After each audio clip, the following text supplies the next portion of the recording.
Thanks for joining us today. My name is Marshana Williams, and I'm the Director of Strategic Initiatives and Workplace Culture at REACH, and I will be your host this early, late afternoon morning. So before we get into introductions and a conversation, I just want to take a moment to thank our 2021 Moving Forward sponsors. See if it shows on my screen here. There we go. For their continued support for REACH and our communities. And special thank you to Walsh Construction and LMC as our sustaining sponsors. You know, the challenges of last year pushed all of us to be more flexible, more curious, and more focused. Thank you for changing with us, stretching your generosity, choosing to include REACH in your giving as we work together to keep people safe, sustainable in their homes, and respond to the needs of our community. Now, a few housekeeping. We are definitely recording this, so hopefully that's okay. We can't really see anybody else but the panelist here. But if you do have any questions, we're no longer GoToWebinar, but in Zoom, there's a Q&A function. And so you should be able to see that on the panel. Go ahead and put your question in there. You can also be anonymous if you need to, and we will do all of that towards the end as far as questions go. The recording of the webinar will be available in Spanish and Somali, so thank you, AYCO, for the interpretation support. And also thank you to Purple Communications for providing the ASL interpretation today. Welcome, Jennifer. I think we're going to try to get Jennifer here soon, so just hang tight, especially if you do need some support there. So let's get into the details. So as you know, REACH started in 1982. Just about 40 years, we support residents as they grow personally while providing solutions focused on sustainability and enhancing communities. Our work includes affordable housing, development, management, support services that increase economic stability for our residents, free home repair, and accessibility upgrades for low-income senior and disabled homeowners. So we believe community partnerships are essential to our mission, and we definitely want to highlight two partners today. Super, super excited.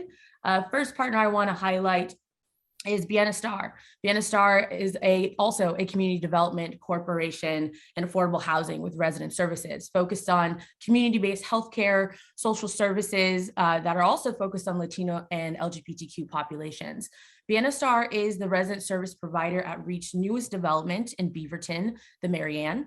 The Marianne offers 54 new apartment homes where the primary focus is to serve low-income families with children.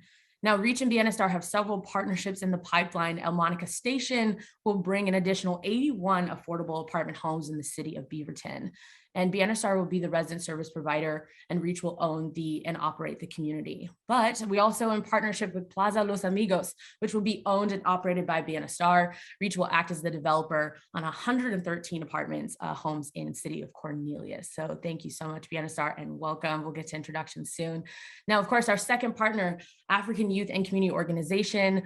AYCO's mission is to serve our immigrant and refugee communities. And at the beginning of this year, we collaborated to bring life to their 8,000 square foot future Dream Center in Northeast Portland. And we're continuing to work together to make sure that the crucial programs remain an asset in the community that they serve. So we're really excited to have you. I'm blanking on all the slides here, please excuse me. And thank you to these amazing organizations who are joining us today to have this awesome, candid conversation. So let's introduce our panelists. Panelists, feel free to start your screens, all your beautiful faces. And I'm gonna stop sharing here. And let's just each take a chance to say your names, pronouns, if you'd like, your role in the organization, any little small plugs. I'm going to start with the REACH team here. Alma, go ahead, introduce yourself and pass it on to the next person. Thank you so much, Marshana, and it's wonderful to be here as part of this webinar. Alma Flores, I serve as the Director of Housing Development for REACH CDC, and my pronouns are she, her, ella. Welcome. I am Elise Anokian. I'm the Director of Programs at REACH CDC, and my pronouns are she, her. Jamal, would you like to go next? Yes, unfortunately, I can't open my video, can't start my video, but okay, now I can, sorry. All right, great. Jamal Dar, founder and executive director of African Youth and Community Organization, he, him.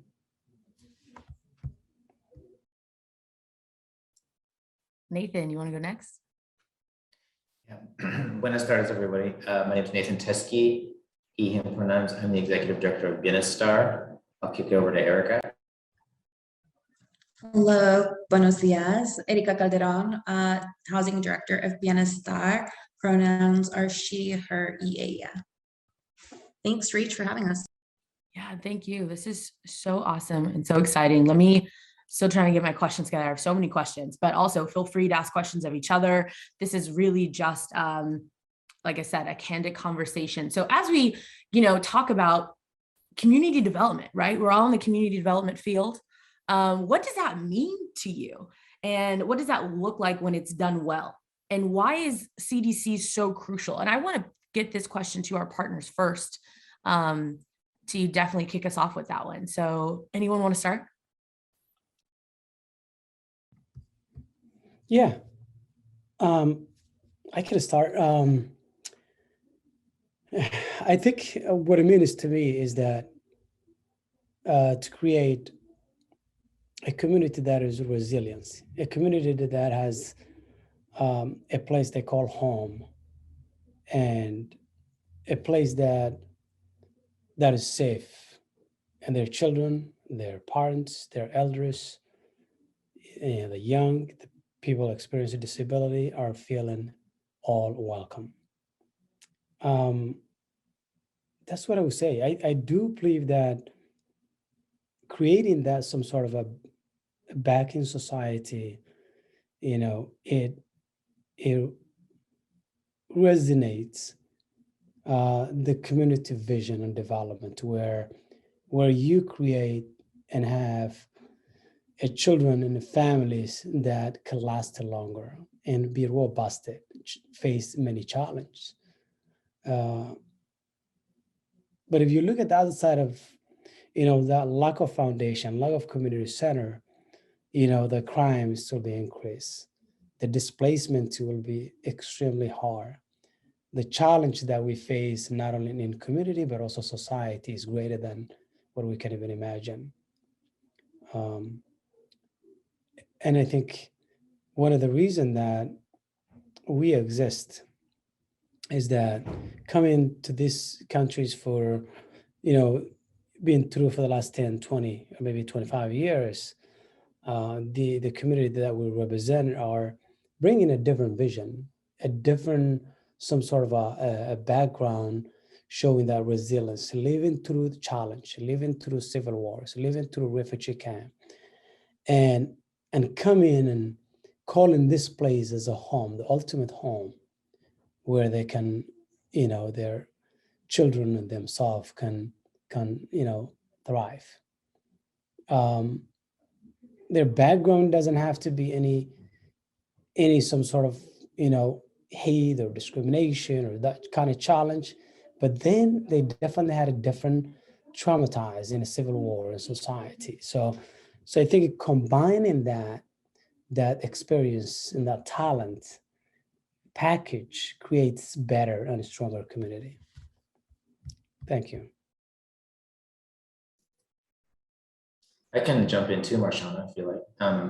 Yeah, when I think of community development, I think of, there's the movement of community development corporations like REACH and Bienestar that really started in the 1960s in cities around the US. And today we think of CDCs as mostly about affordable housing. And obviously that's true, like we develop affordable housing. But when I think of community development, I think of all the aspects that go along with building housing and community as well. So how the site is designed, what are the amenities that are made available to the residents? What are the services that are made available to the residents? And then how does the project relate to the larger community around it, right? And so we're certainly, when we develop at Bienestar, we try to hit all of those points to the greatest extent possible. And if you have a site that allows amenities, like in the project in Cornelius that we're partnering with Reach on, we're able to build a multi-purpose hard surface court that's covered for year-round activities, for example. So that's really community building, because not only do you have people living in safe housing, safe and stable housing, but you also have the community creating aspect of people getting together, recreating together, sharing meals together, that sort of thing. And then hopefully also connecting to the larger community around them.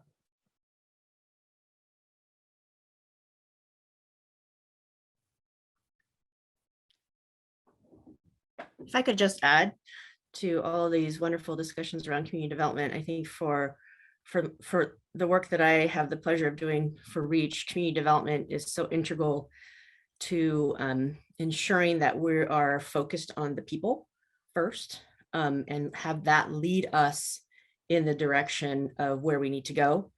And that can take many shapes depending on geography, demographics, seniority, all sorts of factors that play into it.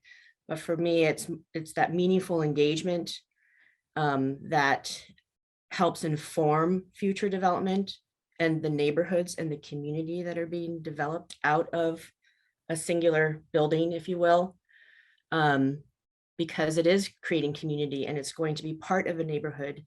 And it's so important that the neighborhood, to Jamal's point, feel welcome when this new building and this new population is going to be moving in, and you start way before you even think about a development. So building those partnerships and the trust in the community is so integral to community development. Yeah, it's really about knowing the needs, right? Even before you even come up with the idea, we want them to be a part of the idea from start to finish. Anybody else want to jump in on this one before we head to our next question? Good. Okay. Oh, Erika. I was just gonna say I agree with Alma, but my internet is spotty, so you guys are cutting out for me. I was just gonna agree with her on hers. Thank you. We hear you just fine. So you sound good. Yeah. All right, on to our next question. And I definitely want to direct this to Alma.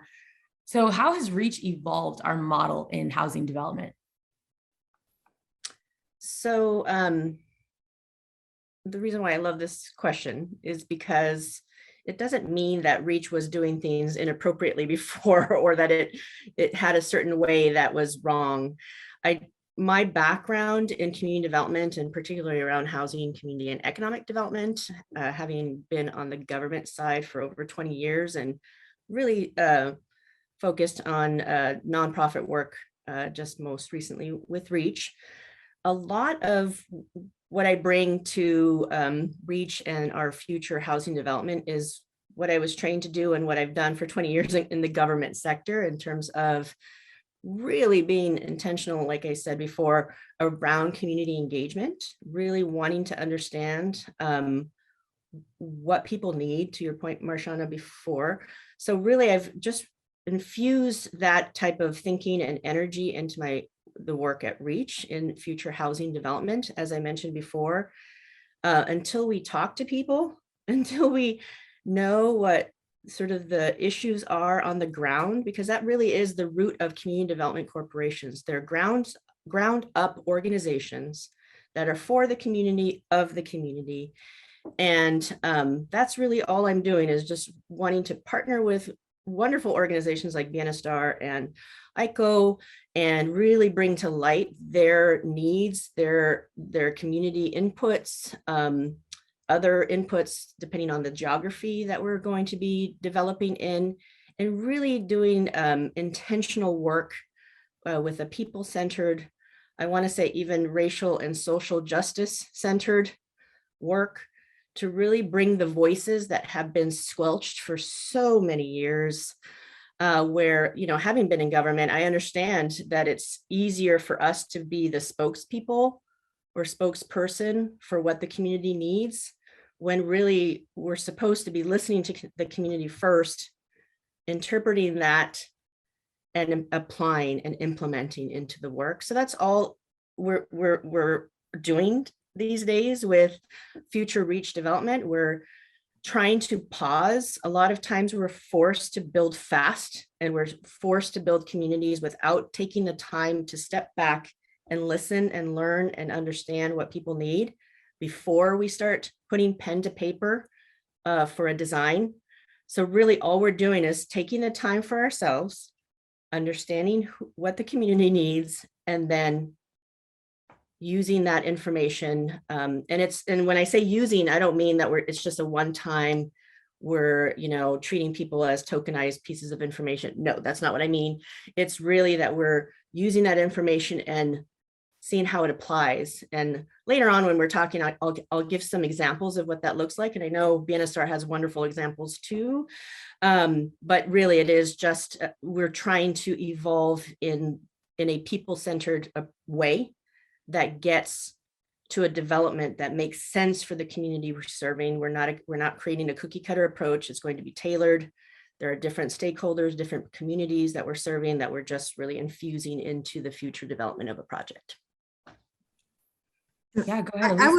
I would add to that I think some of that work has to start internally, right? Like a lot of it is centered around the communities we're serving or the partners that we're serving, but it also, I think since Alma has come, I agree, like there was nothing inherently broken about what we were doing, but how can we improve? You know, how can we do better on our next project? And part of that is internally strengthening those partnerships and seeing the value in each department. It's so easy to work in silos, even within a CDC like REACH, where we have different departments doing different tasks to make it all run. But what I've really experienced in kind of this next iteration of development is starting to collaborate from the beginning, starting to have teams internally and bringing in partners and residents and all those voices sharing one table from the beginning. Whereas when I first started at REACH 5 or 6 years ago, we were brought in maybe towards the end of a project to think about what kind of services do you want to provide, or even having just kind of a standard package of services, which we still do, but how can we be nimble? How can we really listen to that feedback that we've been getting from the beginning to make buildings not that just like look great and have wonderful amenities, but those amenities are actually meeting the needs of residents? And how do we have partnerships that enhance those amenities for residents, not so much for REACH, but for the communities that we're moving into? So I think it starts internally with saying we are going to have to show up differently as REACH leadership. We're going to have to show up in a different kind of collaboration that might look, which takes its growing pains, right? And it takes us all leaning in differently. But I've seen that over the last couple of years really start to change, not only externally how we're partnering, but also internally how we're partnering, which I think is part of that growth and expansion, and hopefully really centering the individuals who are going to be living in housing, rather than centering REACH or centering partners, but centering residents. So, and what I really like about what you and Alma are saying is this idea of being intentional. Right? We're intentional in how we show up in the work, and we're intentional to make sure internally we're reflecting that externally, which leads to permanent change, right? It's not just about the checkbox. And I think that's what makes this process and this growth kind of beautiful, is just seeing those pieces come together. I think I'm going to pass the next question to Alma to pass to Elise. Yeah. So, well, I do, because we started late, Marshana, I do want to step back a little bit and ask the question about how Bienestar and AYCO came to partner with REACH and sort of the backstory, because I love hearing it. I'm sorry, I'm being selfish here, but I just love it because that's what gets me up in the morning. So could I ask our partners, what is our backstory together, y'all? Nathan, should we go first? You and I, we tag team the story together. Sure, we can tag team and then let Jamal go. The backstory for us really is a relationship of trust that Bienestar and REACH have developed over years. Even before, I'm almost 5 years now at Bienestar, but even before my time, there was a relationship between the two organizations when they were talking to each other. I think for us, when we realized the magnitude of the opportunity with the Metro bond funding that was coming, and I assume most of the folks who are listening in know what that is, but it was new funding for housing in the Metro Portland area. We knew that we were going to need to partner with some folks to be able to really do everything we wanted to do. And so we just started talking, and we talked to Dan, who's the ED, and we talked to Alma. And there was just a level of comfort and trust that was developed over time. And I would also say in our case, we were able to kind of come to an agreement on multiple projects so that it was not just a one-off. I think for us that was significant. And not to cast aspersions on other big organizations, but we do often get invited to do kind of one-offs. Recently, we were invited to join an application 2 days before it was due to be the resident services provider by an unnamed larger organization. And that doesn't work. That's not a relationship. That's just like, hey, let's check the box on an application and put your name on there so we can sort of, get points on our application. And so Reach doesn't operate that way. And that's why we've developed such a good relationship. Erica, you want to jump? Yeah. What I remember when we came and talked to you, Alma, and I'll try not to get too emotional. I'm glad I can't see who's on the call and I just feel like I'm talking to you guys, is because I came onto Vienna Star and Nathan had a real sit down conversation with me and let me know where we were as an organization. And being one of only 3 Latino focused organization CDCs in the state, hearing that the doors were getting very close to shutting on the community, talking back to community CDC and who we serve as Western Washington County. He kind of just asked me, like, are you in this fight with me? Do you want to take this challenge? I know I'm going to ask a lot of you, and there's going to be a lot of tasks we're going to have to work on together that maybe we're not accustomed to us doing right now in our professional career. And I was like, yeah. So I got into this crazy world of development, which I've come to love. And we met with a couple other developers, and they were talking to me about DEI, diversity, equity, inclusion, how they had learned a lot, and kind of just sat at the table with us and said, what do you need? And I feel like I would speak up a little bit more. I'm a little bit more direct than Nathan. And I would go for it, right? I'm like, I want 70% of the developer fee. We want to be owners. We want to be operators. And they would politely smile and in their own way say no. And not even to the ownership, of allowing us to be owners. And we're kind of like, well, we want to be part owners. And it just didn't sit well with me because we were coming out of the 4 years of the Trump organization administration. And I had seen at the tail end what it was doing to our properties. I had heard about ICE being on the properties. I had been hearing about the fear within resident services on our other side. I agree with you, Elise. We feel siloed a lot of the time, right? But the good thing about being so small and only one of 6 team members at Vienna Star is that there was no way to silo us. We were in the office together all the time talking and trying to bring this organization back around. So when we reached out to Reach and we sat down with Alma, one of the very first questions I asked Alma was, are you going after a certain project? That was in our hometown. And she had said, well, yeah, we're looking at it. And I said, we really need to win that project. And at that time, we already had a different partner. So there was no option to partner with her. And I said, I know they love you and you guys do great development work, but in my opinion, the owner operators of that project should be Vienna Star. And I had that discussion, like I said, with other numerous developers. She agreed with me and she took her team off the project. And I don't know that we've ever highlighted that or said that, but to me, I think that was a turning point to be who we were really doing negotiations with, right? And that's the part where I still get teary-eyed because I'm gonna start off the project. And if Reach had not had decided to go after the project, I'm not really sure that we would be on an upswing, what's called an upswing right now in development. I'm not sure that we would be able to be presenting new units to our community and put the pride back into the organization to show the community we're here, we're fighting for you. We've made smart partnerships. We are thinking of you, and what is best for you, all the way from ownership to operators to decision makers. And often a lot of times, I'm gonna go off, of course, I hear people talk about partnerships and oh, well, we're a partner, but I honestly know where the power's held. And it could be a partner, but the power is held in someone else's court. And unless you really truly have the ear of, and then that person, and it's not just the person, it's the organization, because the person could leave, right? I'm going to leave Vienna Star one day. I will, Nathan will leave, Alma will leave. It's what we've created in the partnerships that we feel good, that align within both communities to be we've helped each other. Reach helped me win a project. I really truly believe that they had nothing to do with it at the end of the day. So Alma, don't cry. No, y'all are gonna get me crying. I'll cry as soon as I see a tear. I love that. Thank you, Jamal. Yeah, talk to us. Wow, I can't match that. Erica, that was great. I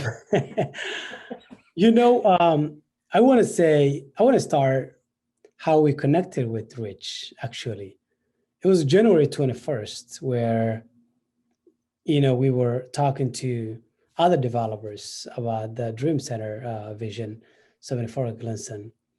And there was about approximately maybe 100 developers in the state of Oregon, especially Portland, close to roughly around that. When I received that information, it was extremely difficult for me to pin down about, which 5 organizations will be considered to begin with. So, finally was able to fund the top 5 developers, and Rich was one of them. But a little bit back, there was an email that I received from Elma talking about being advisory committee in the Washington County, building that Rich was developing.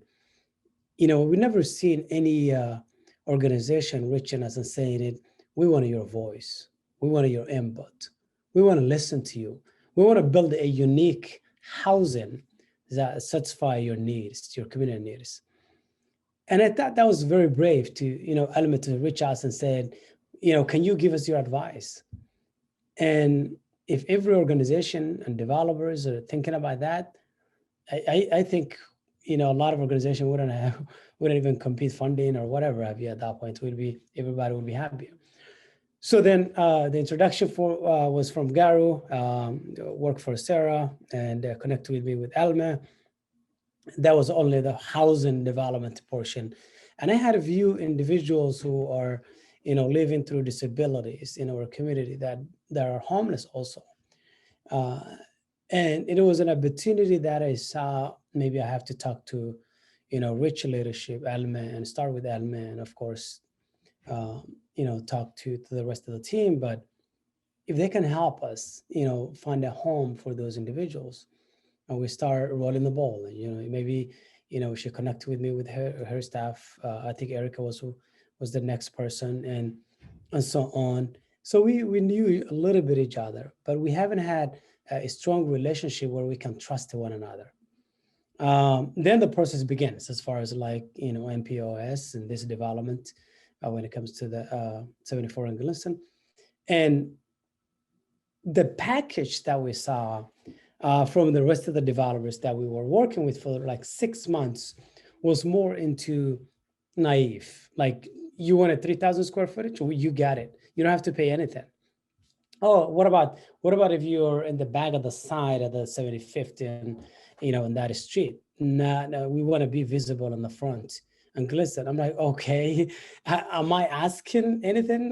We're not begging you. We're trying to be a partner. We're not your client. We're not people that you give help. But we come in to, sit in this table to, some sort of agree as a partners. And it was kind of like a mindset that I'm tired of it. A mindset that it contains hate and discrimination. And, but at the same time, it was a lot of high hope where the maximum we would pay was 700,000. The numbers don't add up.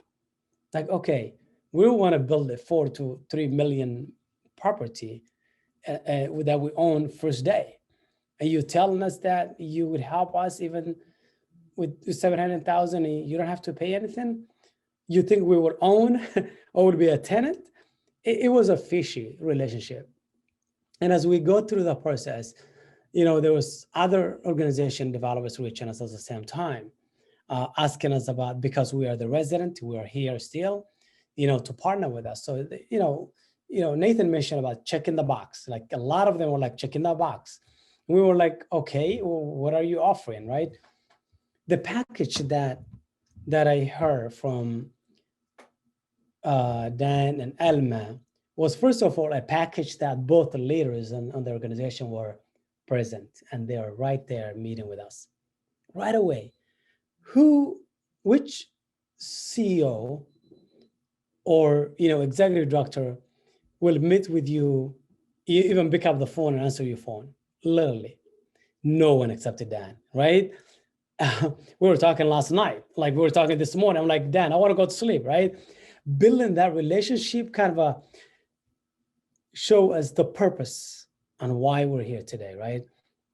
So utilizing that vision and the mission that we have, and all people first, is what we saw Rich has, and again, we, fortunately, we're lost to the bet, and we're not, we haven't been selected, but we're happy because of the partnership. We're not sad. We're not upset. We're questioning, valid points. We have valid points, but at the same time, the relationship that we have built and the partnership that we have, like, invited from, Alma invited us in her home, like literally knowing about these people, feeling, touching them, greeting, even with this pandemic time, is a blessing. So it, at some point, I don't know when it was, I was, mentioning to Dan about, if I have to work for anyone, if I leave my nonprofit, my job at Nike,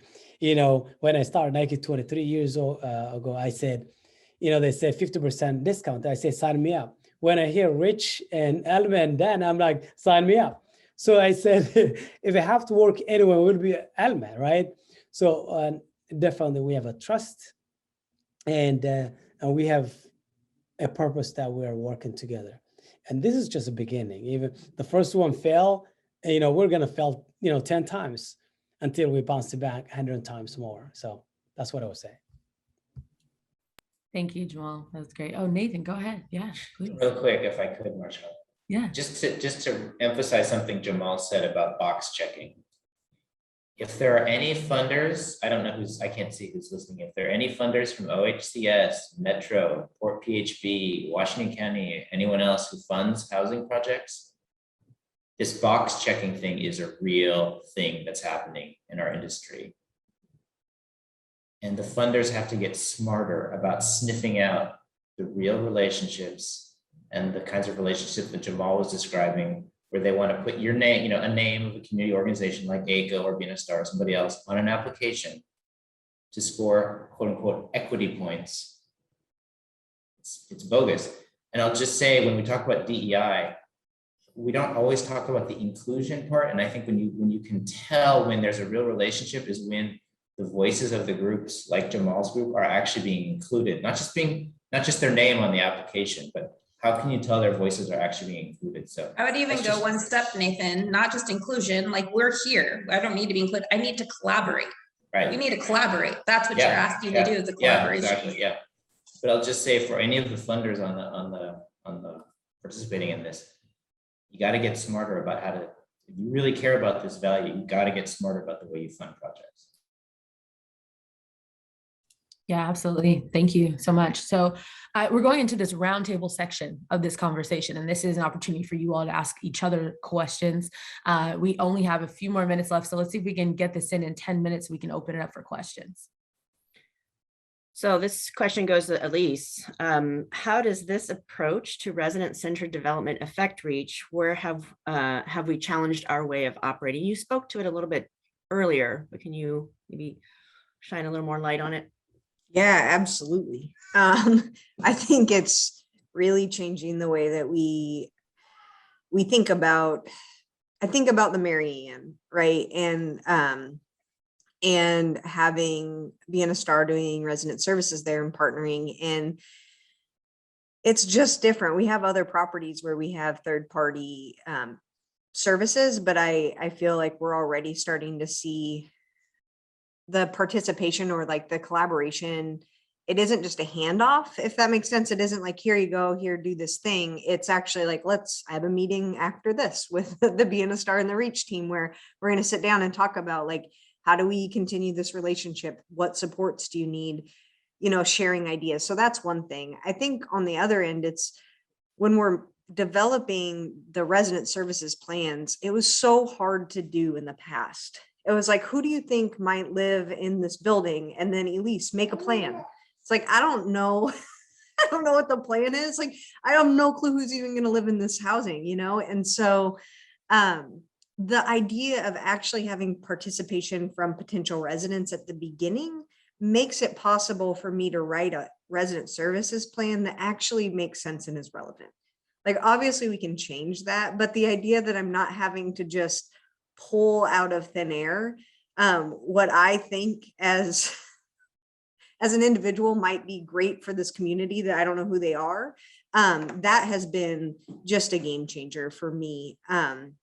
I think I have a lot of room to grow and a lot of room for improvement in the way that I approach writing those plans and the actual service delivery. But I think I'm starting to head in that direction. And by being able to sit in on those initial conversations and get to know potential residents, get to know potential partners, it feels a lot less like I'm a magician, just like kind of like making things up that might sound good and help us get funded, and rather in participating.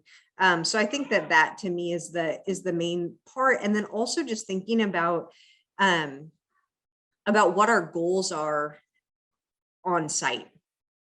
Like, what are we actually trying to accomplish, and how do we resource that? And I think that the difference, and I've started participating a lot more with, even resource development, and thinking like, how do we let the communities that we're serving identify what their needs are, and then how do we resource those, which I think in the past it had been kind of opposite. So I've learned a lot over the last couple of years. I still have obviously a ton to learn.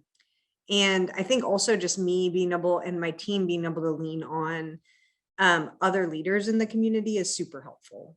Because I am always going to be a white person from white dominant culture who's bringing that perspective. And I have to form relationships and lean on my partners and my colleagues to be able to challenge what I'm thinking, to be able to challenge the service delivery model that I feel comfortable with, and then to be able to be flexible in what I think is best. And so I think it's those relationships, it's getting to know the community, it's being willing to be flexible, it's giving up power and collaborating. And it's really also me being invited to that table at the beginning and being asked to prioritize community development, if you think about it that way, from the beginning of how am I a part of this community and how do I get to know our potential residents and partners. So I think, yeah, you all are challenging me a lot and helping me learn and grow. And it's fun. It's hard, but it's fun. So yeah. Yeah, at least what I really love what you said is this understanding of like really listening, right? I feel like we say we're listening, but we're really just taking input, but actually listening and giving that back in our actions and programs, which I think is so important. Does anyone else have a question of each other? I have a questions lined up, but I just want you all to have an opportunity to ask a question to each other. Yeah, okay.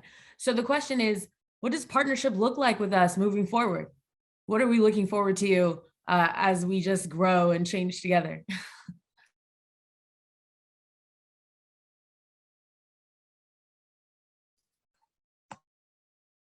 I can say a few words about that. I mean, from Vienna Star side, going back to what Erica said about collaboration, we know that Reach is going to be doing another project in Beaverton, and we look forward to collaborating and being involved, and not just coming in once the property is built to be services provider, for example. And then, I think as our relationships deepen across the board, I hope we find ways to support each other. I really wish that Reach and AYCO had been selected for that project with Lisa, and I'll just say that. It seemed like an obvious choice to me, but it wasn't the choice the city made. But I just hope that we're able to build collaborations across different groups so that we can support each other, even in areas where we may not always operate. So thanks. I think I'll just add a little bit to what Nathan says. I think it's hard to say the future, Marshawn, because I'm just like, oh man, I just got to get through the next 3 months, right? Like, oh, you want me to open and think long term. I really like what we're doing with Reach and our other partners. You know, we have another partner, another project as well. And we're like, I think Nathan said it best to me the other day, unless you really have shed blood, sweat, and tears with the other group, like maybe you should question your partnership, right? What does that mean? Because I mean, I don't want to paint a picture of that it's been rainbows and sunshine with Reach. It hasn't, it's been hard. It's hard. I know, Alma, disappointing, but it's been hard, right? But I think that means that it's good, because on my other partnership, a very wise person told me, like, if you're not 100%, you don't get 100% what you want, Erica, and neither did we, like, that's a good deal, right? And so I think that, like, just moving forward in partners, knowing that it's not about me winning you or you beating me, it's about literally, like, what does my organization need from you? Right? Like I said at the very beginning, when I told Reach, and I didn't say Dan, it was Dan actually was the one that was like, okay, yeah, cool. Like, we're not going after a certain project, you know? But I think it's just like, that was really truly listening, because they stepped away, and those projects come with real dollars for organizations, right? None of the other people that approached me stepped away or were even willing to even entertain the idea that they were going to do that, right? So I think that as I move forward in the world and looking for partners, I really want to invite people to come to Vienna Star and partner. If they want to talk, like, I just want to listen. What do you really need? Like, let's just talk about that, right? There's this weird sense sometimes that I have a card and you have cards, and we're kind of playing poker, you know, because we know we're going to have to, maybe we will go after a project, you know, at the same type of project, and we'll be against each other. That's fine. At the end of the day, I think, like, whoever does their research best on the community and knows who should really serve that community, you know, and lines up the correct partnerships within a city or even within a neighborhood, you know, is going to make, the end of the day, like, those residents thrive. And, you know, I've been in community development for 15 years now. I can't believe it. I've gotten it wrong too, you know, not just because I'm Latina, am I sitting here and saying that I know what the Latinx community wants. Like, I constantly have to check myself, and I constantly have to go back to community, right? Because I don't live in affordable housing.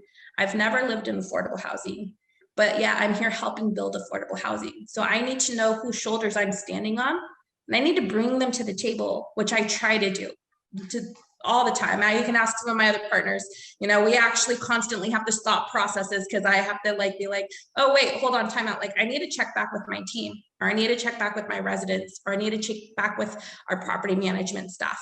And it's long and it's hard, and I get it. Like, it's super hard to do, but the only way that I think that we're accomplishing this partnership and it working is, I feel like this team has been very good at, like, partly to Alma, pushing on, like, mapping out timelines, like, what's the next timeline, so that we're not in such a rush to develop something, and then all of a sudden, like, oh my God, the resident service plan is due. Like, we just need to write that out. Like, we knew that a year ago, right? And we started having conversations. We started talking about how community has been changing with, even through COVID. There's been huge implications on everybody's residents and communities in the way that they're working through COVID. So I think it's just putting those timelines in place way ahead of time, so that you can work on it with the appropriate timeline to get there. And anyways, those are the partnerships I'm looking for. The ones that are willing to sit down and take that extra time to talk about these things that are really important, that are going to reflect back to the services you get the residents. Because if we just keep going 100 miles per hour, and even Vienna Star could get it wrong. Mhm. I want to say, I just want to add very quickly, we want to continue building that trust. We want to continue building that bridge of success. This has nothing to do with Rich or Bienestar or AYCO. It's all about our community, the community that we love, the community that we trust. And it is a personal win to me when somebody's needing help and nobody was responding to it. The thing that we learned from the relationship that we have with Rich, it shows the kind of a relationship that you want to have with individual or organization. It's a personal to me, and sometimes I could give you two great examples. There was a time that I was interviewing both Dan and Alma, and on that selecting the developer partner. And one thing that inspired me that Dan said was, if you're not in, we're not in. Simple as it, right? It's like, this is a developer want to build 150 units. They don't have to say that to AYCO. We're like, we're a small grassroots organization, help a bunch of, refugee, families who don't have no voice. Some of them cannot even vote, right? They can't even vote. They can't even express their vote, right? So a lot of that is that relationship, that deep trust that he showed, and Alma show, I think it represents who is, rich, who's rich is, right? And I think to me, I want to continue building that trust. I want to continue communicating with them. The other example is very simple. There was VU, client who really need, help. They're individual who are disabled, they're homeless. And I know that Rich has so many properties. And I say, look, is there any way we can get, housing? And, of course, the employee said, well, this is the price. And that was not what I wanted. That was not the answer that I want to hear. I know the price, but what you can do to support these, two family members, community members. I call them family members. Of course, they are our family. But then I didn't get a response. So what I did, I reached out to Alma. I don't have a problem reaching out to the top, reaching out to Alma and Dan and getting a response. And then right away, I was able to connect with the leaders who were making those decisions. Within a week, those two individuals who are intellectually and physically disabled, they have home. Can you imagine? They have home. We never had that experience from any developer, any other organization whatsoever. And the third one now will have a home very soon, next week. The process is so simple that you going like to the Fred Meyer and buying a candy. That is simple as it. The application was simple. The team was, extremely happy to see my face. And even though they never met me, right? They were like, oh, okay, well, is that you, Jamal? Where's your client? And a warm welcome. Who would give us that? No one else that we saw for the last 12 years running this organization and supporting the community. So you earn our trust, especially myself. As the executive director, you definitely earn my trust. And a lot of time, the community says, if I trust someone, they'll back me up. So that's what I would say. Sorry, took a little too long. No, I love it. Thank you. Okay, so there's a couple of questions from the audience I want to get out. We can try to answer them in like 30 seconds. And then I want you all to have last thoughts and we'll say goodbye. So we have 5 minutes. I think we can make it work. So this may be a great question for Elise and Alma and of course our partners, but if someone's like getting into the conversation early is a great idea, especially if we're talking about projects for resident services. So can we give an example about what those community sessions really looked like, those listening sessions looked like? So I can describe some of our process to date on our projects and what that entails when it's around not just residents, but stakeholders, social service organizations, other groups that feed into a particular neighborhood that we're about to go into. So unfortunately, because of COVID, we haven't been able to meet in person.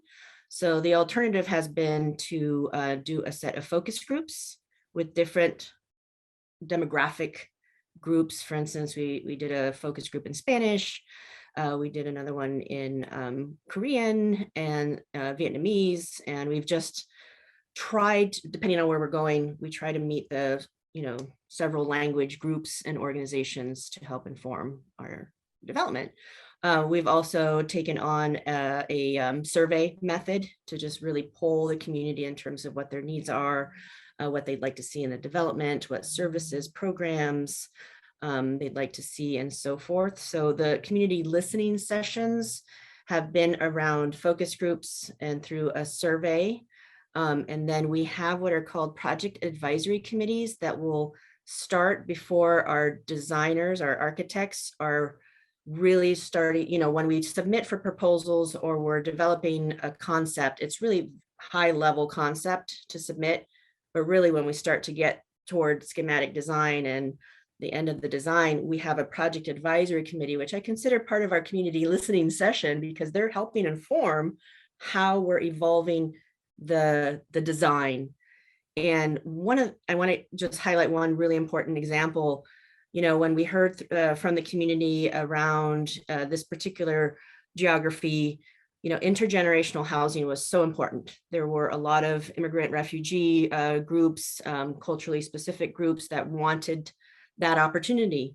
Through those listening sessions, and I know this project is in Washington County. Washington County did some community listening sessions with seniors and with different cultural groups too, which was also very helpful to bring into the conversation and really highlighted the importance of factoring that into our design. So we switched our design to factor in studios adjacent to 3 bedrooms to allow dignity for that elder or for that family member that wants to stay near family for obvious reasons, but they would have their own space, their own bathroom, for God's sakes, to feel independent, but still be able to rely on family nearby. So those community listening sessions, for example, provided that level of input for our work, which was instrumental. Thank you. Nathan, I kind of see you answering this question, but I'd love for you to answer it out loud. So the question was, you know, Nathan had mentioned earlier, how do we dig deeper in finding the partnerships that are like authentic and real and there for some permanent change? So what does that look like for funders? What should be looking for? Yeah, thanks. I'm glad I got a chance to speak to this real quickly. So a few things that I think the funders could look to is, what is the ownership role for the community-based group that's being involved? Is there a real ownership role, or is it really just like, yeah, you're like, you know, on some general partner role, but you're really not in any controlling role? What is the share of the development revenue being shared? Is it like significant to the community group, or is it just kind of 10% or some kind of symbolic thing? Is the partnership one that's truly building the capacity of community-based groups? And in terms of what that means, like for us, we believe it's been a mutually beneficial relationship with Reach, so that Reach has also built capacity in certain areas. But Eric and I have learned a lot from Reach, right? And so can you measure whether there's true capacity building? And then, you know, I think Jamal also mentioned earlier, and I think this would apply, is to measure whether the voice of the community is really being included. And I'm trying to think of a way that you could easily measure that. But there's like, I can give you an example of what's not. Maybe that will help frame the question. So we were aware of an application from other organizations where, for example, a large for-profit organization operating out of state, but doing a project in Portland, involved a local group in Washington County, and they put their name all over the application. And if you saw the cover sheet of the application, you would have thought it was like a co-development. And the other organization was getting a small office space in the development. And that was it. No funding, no capacity building, no real voice in the project. So that's an extreme example of what I'm not talking about. So, you know, there's got to be ways to say, like, if you really want to include a community group and the community that they're a part of, how is their voice being really measured in the project? I don't think we have time today in this webinar, but Erica could tell you and Alma on our projects all of the ways that the Latino community in Washington County and the Somali community have influenced the design, have influenced choices we've made about the development. And so I don't think we're going to have a ton of time to go into that, but those are some things I would say. I just want to piggyback off what you said, Nathan, because I think the biggest point that you're pointing out is it's different when you go partner with another CDC who's in development and knows what, you know, what even Steven kind of looks like. And it's completely different when you approach a partner like Jamal's community, you know, nonprofit. They don't know. They come back after the fact and have conversations with me. Well, this is what they offered me. I have no idea. They don't know this world. So, you know, they don't understand the points that they're giving to them. They don't understand that they should be in a much better position. They don't understand that they even have the right to talk about what their organization needs are to the developers, right? And they're not being asked in that transparent way. Absolutely. Thank you, everyone. That was great. Wish we had more time. I know we're over, but I want to give each person, each panelist, I don't know, one sentence, last thoughts you want to share with our audience here. Yeah, I want to say if your job is working for nonprofit or foundations and giving back to the society, you're blessed to have that job. So keep that job. One thing I would definitely, I wear a couple of different hats. I work for Nike, of course, as a corporate America, and I work for AYCO. At the same time, when I'm here serving the community, I feel like I'm blessed. I feel like I contribute something bigger and greater than myself. So look into those believers, in any religion, I think giving back to the society and uplifting about individuals who's really struggling and need help is the key of success, to all of us. So keep it up, and thank you for your time. I just want to add one thing around, we sort of touched on the importance of community development corporations. I want to highlight how important it is to support and to fund local, and I mean local, nonprofit community development corporations. They are ground up, bottom up organizations that understand what's happening in the community, where they are, like Nathan is begging the funders to recognize, wanting to partner with local community and stakeholders and understand the need on the ground rather than have it be a checkbox. And that a lot of times you get from out of state or for-profit developers who are, you heard, it becomes transactional rather than community centered. And that is the difference. And I just want to highlight that.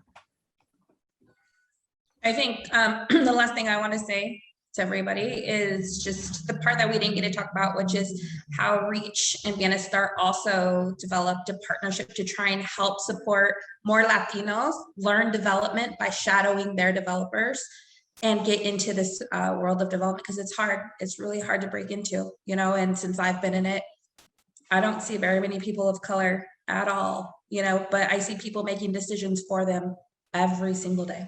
So thank you. I just want to say thank you to the panel. It's been really nice to get to listen and to get to partner with these organizations. And I just feel really honored to get to do this work every day. So thank you for letting me participate. And thank you, Vienna Star and AYCO, for taking time to be a part of this panel. I think we are a richer organization because of your participation. So thanks. Thank you. Igualmente. Thanks very much. Thank you to the panelists and all this authentic conversation. I feel like we need a part 2. We didn't get to all the questions that we wanted, but thank you again for joining us, folks. Thank you to our sponsors. Thank you for everyone just listening in, funders, staff, loved ones, board members. Thank you. And then also, to the audience, get involved, donate, and also advocate. We really need folks to get involved in our organizations and engage at all the levels. Whatever you can give, we appreciate. And it is about advocating in your neighborhoods locally as well. And your voices definitely want to be heard. So we appreciate you today. Hope you join us for the next one, and have a good rest of your day. Thanks.